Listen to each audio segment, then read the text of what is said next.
Are flat rates risky? If a company offers you a flat rate to get a trademark, are, well, not even are, what are they putting on your back? What are they asking you to take on as risk?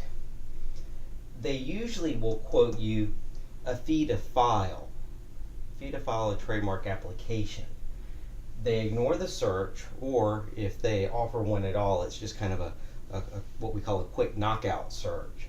They may try to upsell you on a better search. They may try to upsell you on assistance reviewing it, but again, they're only going to quote you this number to file it. Then later in this process, you'll have an examination. Now, if you're unclear about the trademark process, you can also review another video that I did on the E5 trademark system, which goes through the 5 steps and phases that every mark has to go through to get registered and then enforced. Well, after you get into your examination phase, you're going to see that there are responses that have to be filed, because the trademark office will send rejections and objections in response to whatever you apply for. Now, these responses are often foreseeable. You can anticipate them if you do a good search up front. But again, if you don't get a good search up front, you can't possibly take those into account when you file for your application, which means that it's going to be more difficult to overcome the rejections, so you'll actually spend more money on the responses. So you see, with a low-cost flat rate filing, they're setting you up to spend a lot more money later when you respond. An opposition proceeding is kind of like a trial. Did they ever talk to you about this when they mention this low flat rate up front? Well, if you don't do your homework before you file your mark, you might end up in one of these opposition proceedings, and they are expensive, and they take place in Alexandria, Virginia at the trademark office. And then you have registration, and then you have to go enforce it to get anything done. So what they sell you as a timeline-like simple process is actually pretty darn complex, isn't it? So let's compare their promise to the reality. Again, their promise, it's kind of like a timeline going up. Think of it like a telephone pole, if you will. I've just kind of flipped it on its side. I'm calling it their path. But filing for a trademark application is a lot more like, well, a tree, and in a sense, growing a tree. And I like the analogy of a tree, because just like trees are living and organic and always changing, well, the world that your trademark lives in and operates in is also organic and always changing.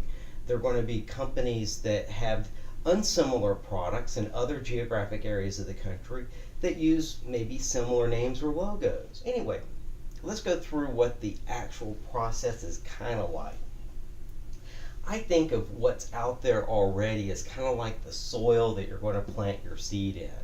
So just like you would, check the soil before planting a tree, you also want to check what's out there before you plant your trademark. Just an oak tree is not going to take root in a sandy beach, right?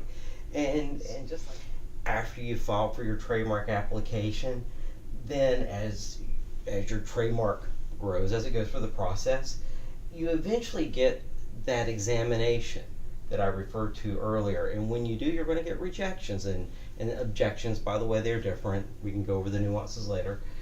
And you have to respond to it. But there are a lot of ways that you can respond to these office actions that you get. And so you have all these possibilities of how you can respond. And eventually you can get your mark registered in multiple classes perhaps, and apply it to multiple goods and services. But the strength of your mark, like a giant oak tree, depends on laying the foundation correctly. So for them to be honest about what they're charging, they would have to tell you that, well, this branch isn't really an option. And you know what, that one's not an option either. And oh, by the way, this one's kind of not going to be there. And all all these other possibilities go away, and what you're left with kind of looks like that telephone pole, right?